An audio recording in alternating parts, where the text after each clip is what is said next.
Bueno, pues empezamos con la tercera fase del proceso administrativo. Recordamos, el proceso administrativo tenía 4 fases. La primera era planificación, marcar los objetivos.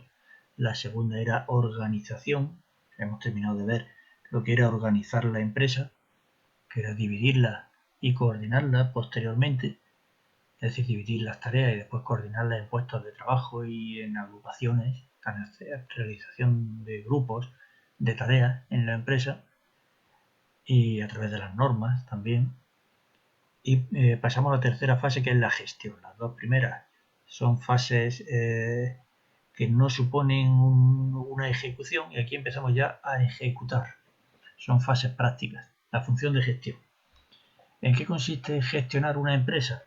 Pues como dice aquí, consiste en intentar que las personas que están en la empresa, que forman parte de la empresa, realicen las tareas que tienen que seguir para conseguir los objetivos.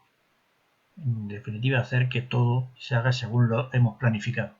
Existen 3 niveles de dirección y cada nivel de dirección tiene consigo una responsabilidad en la gestión de todo lo que hemos planificado.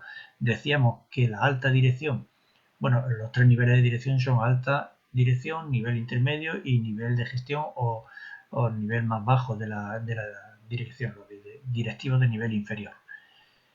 La alta dirección decíamos que tenía como función la planificación de las estrategias, las decisiones de la empresa a largo plazo, que involucraban a la empresa a largo plazo, en la planificación a largo.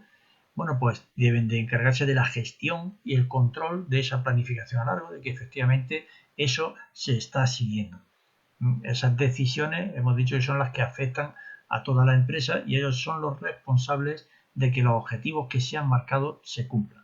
Para ello se apoyan en los directivos de nivel intermedio. ¿Quiénes son los directivos de nivel intermedio? Los jefes de departamento. Estos jefes de departamento son los que toman las decisiones tácticas, es decir, a medio plazo. Los de alta dirección eran decisiones estratégicas a largo plazo como consecuencia de la planificación estratégica.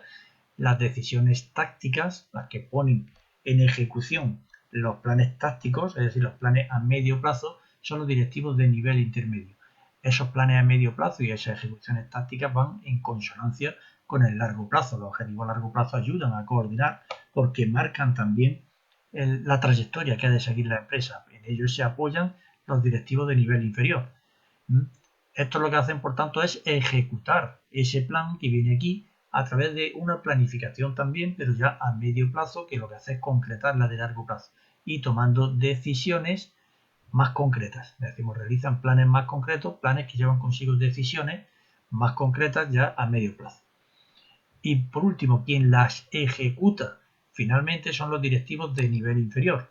Estos son los que tienen una responsabilidad directa en la ejecución de los planes, son los que están con los trabajadores ejecutando toda esta planificación de aquí. Son los que se llaman los supervisores también. Y lo que hacen es ejecutar y controlar los procedimientos y gestionar a los trabajadores. Es decir, están con ellos y le van asignando tareas concretas. Cada trabajador tiene su tarea, pero esa tarea ha sido asignada por los directivos de nivel inferior, es decir, por los ejecutivos, que se llaman también, o supervisores. Bien, en eso consiste la tarea de cada uno de los niveles de dirección.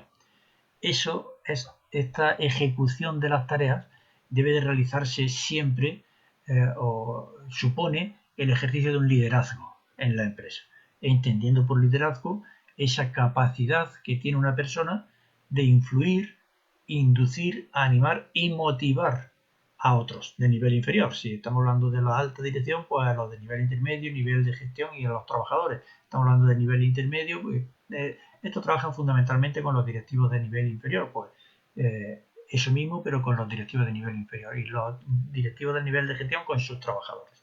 Ejercer el liderazgo significa conseguir que las personas con las que tienes tu trato, de las que son responsables de la ejecución de tu planificación, pues lo hagan motivados, entendiendo por motivación el entusiasmo que ponen en la realización de las tareas. Es decir, que no solo hagan aquella tarea que es estrictamente obligatoria, sino que vayan incluso más allá a través de la voluntad propia en la ejecución de esas tareas. Esa es la motivación y esa es la gran habilidad de un liderazgo, de un líder, el saber hacer o el conseguir que las personas con las que está tratando trabajen con esa motivación, estén animados y sea capaz de influir en ellas para que actúen con ese entusiasmo. ¿Cuál es la labor de un líder? Un líder lo que tiene que hacer es elegir las tareas que se han de realizar. Estamos hablando sobre todo de esto, los directivos deben de elegir o saber cuáles son las tareas que se van a realizar, transmitir esas tareas a los trabajadores que tienen a su cargo. Yo tengo tantos trabajadores, tengo tantas tareas, pues distribuyo estas tareas entre mis trabajadores. Eso forma parte del ejercicio de gestión. Dar instrucciones para que se realicen los procedimientos correctos, no solo distribuyo, sino que también dirijo. Y por último, y esto es casi lo más importante, creo situaciones favorables para la motivación. Se ha discutido mucho en qué consisten estas situaciones favorables para la motivación, que en definitiva son las cualidades que debe de tener un líder. ¿Qué cualidades debe tener para ser capaz de crear esa motivación? Se ha debatido mucho y no hay una definición clara de lo que es el liderazgo. Ahora después vamos a ver distintos estilos de liderazgo que se pueden tener. Pero ¿en qué consiste o por qué una persona es un líder natural, no solo un líder formal? Porque el líder formal es el que tiene esta responsabilidad, pero lo suyo sería que el liderazgo formal coincidiera con ese liderazgo natural que tiene la persona. ¿Cuándo una persona se le considera un líder natural? Pues cuando es capaz de conseguir que las personas que tiene a su cargo, o si no estamos hablando de una persona, pues en general, de un trabajador, quiero decir, pues en general un líder natural o carismático es aquella persona que el resto de las personas son capaces de seguir sus indicaciones sin necesidad de una reflexión profunda, simplemente porque esa persona la ha dicho. ¿Eso qué es lo que supone? Supone plena confianza en las decisiones de esa persona. Por tanto, debe ser una persona muy bien informada, una persona inteligente que sea capaz de tomar decisiones adecuadas. Debe ser también una persona que vele por los intereses no solo suyos propios, sino de los trabajadores, con lo cual los trabajadores saben, o las personas que están a su lado, esas personas saben que haciendo eso que ese líder carismático le ha dicho, está cuidando también de ellos. No van a hacer algo que les perjudique a ellos mismos. Por tanto, depositan su voluntad en la voluntad de ese líder carismático. Pues bien, cuando esa persona que tiene ese liderazgo carismático tiene también el liderazgo formal, es cuando consigue que los trabajadores estén motivados a la hora de realizar su trabajo. Bien, ¿qué estilos entonces hay de liderazgo? ¿Qué estilos son los que hay de liderazgo? Básicamente podríamos dividirlo en tres. El liderazgo autoritario, que es un liderazgo que exige obediencia, que si exige obediencia lo que está es supervisando continuamente la labor de las personas que tiene a su cargo, porque deben de obedecerle. No estamos hablando de convencer, sino de decir esto es lo que tienes que hacer y lo haces sin más. No se le pide, por tanto, participación a los trabajadores y es un liderazgo orientado al resultado. Nosotros, como vemos aquí, el liderazgo puede estar orientado a la producción o al resultado, puede estar orientado a los trabajadores, a las personas. Pues bien, el liderazgo autoritario es un liderazgo plenamente orientado a los trabajadores, lo que aquí llamamos la dirección de tareas. El liderazgo autoritario, por tanto, que tiene una preocupación por la producción, pues estamos hablando de que la preocupación por los trabajadores es mínima y la preocupación por los trabajadores es máxima. Es un liderazgo orientado a la dirección de tareas. Y ese es un liderazgo autoritario. En el otro punto encontramos el liderazgo democrático. El liderazgo democrático tiene una alta preocupación por los trabajadores y menos preocupación por la tarea. Es un liderazgo orientado a los trabajadores. Ese liderazgo orientado a los trabajadores, ¿qué es lo que busca el líder? Ser un miembro del grupo. Las decisiones las toman los trabajadores bajo la supervisión del líder, bajo la supervisión del directivo. Escucha a los trabajadores y es accesible. Esa es la característica de un liderazgo democrático. En este caso estaríamos hablando de un liderazgo sin orientación a la producción y con plena preocupación por los trabajadores. Liderazgo liberal. El liderazgo liberal es el que en realidad no está ejerciendo el liderazgo. Solo da ideas y no tiene una participación en el trabajo de los trabajadores solo interviene si se lo piden los trabajadores. Estaríamos hablando de no hay preocupación ni por los trabajadores ni por la tarea, una dirección pobre en realidad. Después podemos encontrar muchas mezclas de liderazgo democrático y de liderazgo liberal, autoritario, en función de que haya más de un componente, más preocupación por los trabajadores o más preocupación por la producción, pues vamos encontrando distintos estilos de liderazgo que dan lugar a esto que llamamos la rejilla gerencial, que no es más que una superposición de liderazgos en función de si están más orientados a la producción o a los trabajadores. Si encontramos un liderazgo muy orientado a los trabajadores y muy orientado a la producción, lo que encontraríamos es un liderazgo de una dirección en equipo. Es decir, los trabajadores asumen responsabilidades preocupados todos por la producción. Bien, con esos estilos de liderazgo, MacGregor estableció una teoría sobre el liderazgo, una teoría basada en que el liderazgo se ejercía en función de cuáles eran los intereses de los trabajadores. Y básicamente venía a decir que si el trabajador tiene un disgusto innato por trabajar y huye de cualquier responsabilidad, es decir, no va buscando tener responsabilidades en la empresa, no le gusta trabajar, solo su interés en el trabajo es simplemente conservar el trabajo, por tanto, solo van a trabajar si les mandan, eso es lo que quiere decir que quieren que les manden, que quieren que les manden, y están resistentes a los cambios. ¿Por qué están resistentes a los cambios? Bueno, porque no van buscando el interés de la producción, van buscando el interés de su puesto de trabajo, simplemente. Se resisten al cambio porque el cambio es un esfuerzo y no van buscando realizar esfuerzos. Toleran el trabajo, pero buscan un sueldo decente y un jefe justo. Pues bien, lo que dice la teoría de MacGregor es que si un líder se encuentra a un trabajador así, el liderazgo que debería de ejercer es el liderazgo autoritario, un liderazgo orientado a la tarea y que va buscando simplemente la obediencia. Si por el contrario el líder se encuentra a trabajadores, que se puede encontrar trabajadores así con este perfil y trabajadores con este otro perfil. Si se encontrara trabajadores con este otro perfil, es decir, un trabajador que no le importa hacer un esfuerzo adicional para alcanzar las metas, es decir, que sí que puede estar motivado, que considera a ese trabajador que tiene energía y que la energía del trabajo es tan natural como la del deporte o del juego, es decir, que puede emplear esa energía en trabajar y por tanto está dispuesto a asumir responsabilidades y de hecho las busca para sentirse realizado, porque así se sienten útiles y le gusta sentirse útil y le gusta también el reconocimiento, es importante este reconocimiento, pues entonces el liderazgo que debe de ejercer el gestor es un liderazgo democrático, es decir, un liderazgo orientado al personal, es decir, delegando tareas, delegando responsabilidades porque sabe que el trabajador las va a ejecutar bien. Pues estos son los dos estilos de liderazgo que propone MacGregor en función de cuáles son los trabajadores. Estos son liderazgos puros, pero MacGregor dice que el interés por el trabajo o la fobia al trabajo y el estilo de liderazgo no tiene por qué ser puro, es decir, no nos tenemos que encontrar a trabajadores sin ningún interés o a trabajadores plenamente interesados, sino que nos podemos encontrar distintos niveles de una condición y de la otra condición. Por tanto, el liderazgo no tiene por qué ser ni totalmente autoritario ni totalmente democrático, sino que será una curva de estilo de dirección en función de estos parámetros. Eso es lo que nos establece MacGregor.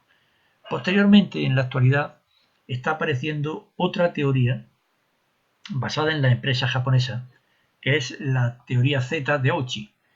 Esta teoría va más allá de la teoría de MacGregor con respecto al liderazgo democrático. No dice el trabajador quiere asumir responsabilidades y por tanto vamos a cederle algunas responsabilidades, sino que vamos a involucrarlo en la toma de decisiones. Da un paso más en la relación con los trabajadores. Esa es la teoría de Ouchi. Debe confiarse, por tanto, según esta teoría, debe confiarse plenamente en los trabajadores e implicarles en las decisiones e ir informándoles en todo momento para que ellos sean capaces de tomar decisiones. Si no tienen información, la decisión que tomen evidentemente no será adecuada. Entonces, mantener informados a los trabajadores y cederles la toma de decisiones. ¿Qué conseguimos con ello? La implicación de los trabajadores empresa japonesa, el trabajador la filosofía del trabajador es que dedica gran parte de su vida en la empresa, por tanto la empresa forma parte de su vida y se implica en la empresa pues como se implica en su vida. Entonces, si partimos de esta teoría, pues la mayoría de las mejoras son a iniciativa de los trabajadores, porque además son los que están viviendo el trabajo día a día y son los que se encuentran los problemas. E incluso tienen más importancia la iniciativa de los trabajadores que las iniciativas de los directivos. Con esto sí que conseguimos motivar al trabajador, porque el trabajador se siente motivado, se siente útil en la empresa, cubre una necesidad propia, porque siempre con esto las personas vamos buscando cubrir necesidades propias. Esa necesidad es la necesidad de reconocimiento y de autorrealización, y cubriendo esa necesidad, cubre la necesidad de la empresa, que así es como se consigue la motivación de los trabajadores. Estamos conciliando, por tanto, intereses de trabajadores con los intereses de la empresa. Y eso es la motivación. Eso es lo que nos dice la teoría Z de Ouchi. Bien, estamos diciendo entonces que el liderazgo se ejerce para la toma de decisiones. Pues bien, vamos a analizar esa toma de decisiones. ¿Qué podemos nosotros, qué entendemos por toma de decisiones? El proceso de convertir toda esa información que nosotros tenemos en una acción, sabiendo que la decisión pues son esas acciones que adoptamos en un momento concreto, pero las acciones no se adoptan ligeramente, sin mucho análisis, sino que hay que establecer un análisis, y ese análisis que se establece lleva unos pasos, que son los que ahora vamos a ver, las etapas en la toma de decisiones. Cuando nosotros vamos a tomar una decisión, si nosotros lo analizamos tranquilamente, pues vemos que efectivamente hacemos un proceso lógico. Lo primero, saber qué objetivo nos vamos a marcar con esta decisión, cuál es el objetivo que nosotros queremos conseguir con la toma de esta decisión. Antes de tomar una decisión buscamos información, es lógico. Con esa información decimos, bueno, y si ejecutamos esta acción, ¿qué va a pasar? ¿Cuáles son las previsiones de comportamiento, no solo de la decisión que nosotros vamos a hacer, sino de los recursos que nosotros vamos a utilizar? ¿Qué pasa con la empresa en general ante las posibles decisiones que nosotros tomemos? Ante eso, diseñamos esas alternativas, es decir, finalmente decimos, las alternativas para la toma de decisión son esta y esta, las evaluamos, es decir, esta alternativa qué coste supone, qué recursos tenemos que emplear en ella, qué resultados vamos a obtener, y en función de esa evaluación seleccionamos la alternativa, la ejecutamos y por último establecemos un control. Ya hemos dicho que siempre cuando nosotros vamos a hacer algo en la empresa, primero nos marcamos unos objetivos y por último los controlamos. Y controlar no es más que decir, esta actuación que hemos hecho, ¿la hemos hecho bien o no la hemos hecho bien? ¿Los objetivos que nos habíamos marcado eran los adecuados o no? Y vamos a corregir en función de dónde encontremos el error. Eso es lo que vamos a ver ahora a continuación, en qué consiste ese control, porque es la última de las fases del proceso administrativo. En el libro, ahora desarrolla, dentro de la función de gestión, desarrolla la matriz de decisiones y desarrolla también los criterios de decisiones en distintos ambientes, en ambientes de certeza, de riesgo y de incertidumbre, pero nosotros eso no lo vamos a saltar y nos vamos a la última parte del tema, que es ya la función de control, analizar el control de la empresa.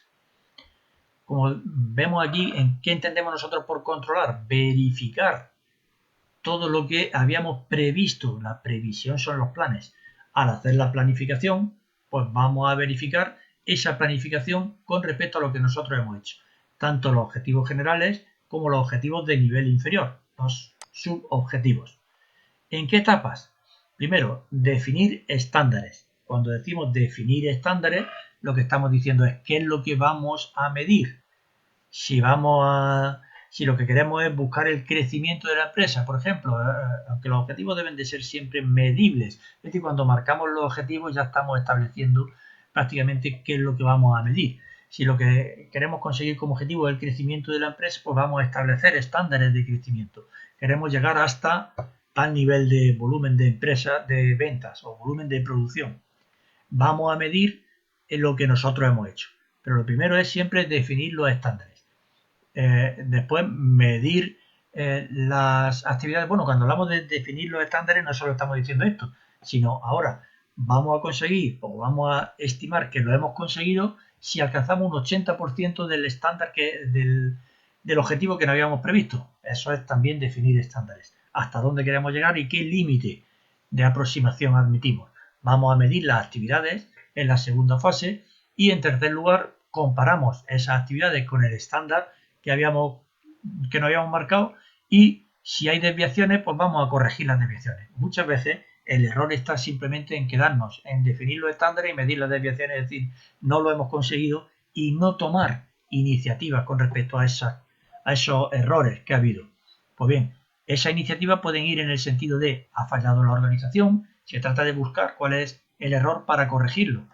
Ha habido poca rentabilidad en los recursos que hemos utilizado, pues puede ser porque no ha habido motivación de los trabajadores, puede ser porque no ha habido una formación adecuada en los trabajadores y necesitamos formarlos más, o puede ser el fallo no estar en la ejecución, que sería esto de aquí, sino en la planificación, es decir, los objetivos que nosotros nos hemos marcado son muy elevados y no podemos conseguirlos. Bueno, pues entonces la corrección se trataría de corregir los objetivos. Esas son las etapas. ¿Qué técnica utilizamos nosotros para realizar el control? En primer lugar, una posible técnica es la auditoría, que puede ser tanto interna como externa, es decir, realizada por gente de fuera de la empresa, empresas especializadas, o por gente de dentro de la empresa dedicada al control de la empresa que se puede establecer. Empresas grandes tienen sistemas de control que pueden ir realizando auditorías en los distintos aspectos de la empresa para detectar los fallos e ir corrigiéndolos. Pues bien, una auditoría no es más que un control, un análisis de la situación de la empresa. Esa auditoría puede estar referida a las cuentas, a la gestión global de la empresa, de los objetivos que nosotros nos hemos marcado, del medio ambiente, si no hemos marcado objetivos con respecto al medio ambiente, cualquier tipo de objetivo que nosotros nos marquemos. Pues bien, una primera técnica de control, por tanto, una auditoría, es decir, un análisis de dentro o de fuera de la empresa. Un control del presupuesto, puesto que toda planificación lleva consigo una adecuación de recursos, es decir, un presupuesto lleva adherido un presupuesto, pues el control del presupuesto, es decir, que lo ejecutado se corresponda con lo que habíamos planificado o si finalmente hemos necesitado más recursos de los que habíamos planificado o menos. Y una última técnica de control que sería la estadística a través de datos históricos. Es decir, ir recogiendo datos de lo que nosotros hemos estado realizando, comparándolos con datos anteriores que nosotros hemos tenido y sacar unas conclusiones y unas previsiones. Eso es también una técnica de control. Y con esto acabamos el tema. Hemos visto las 4 fases del proceso administrativo: la planificación, la organización, la gestión y por último el control.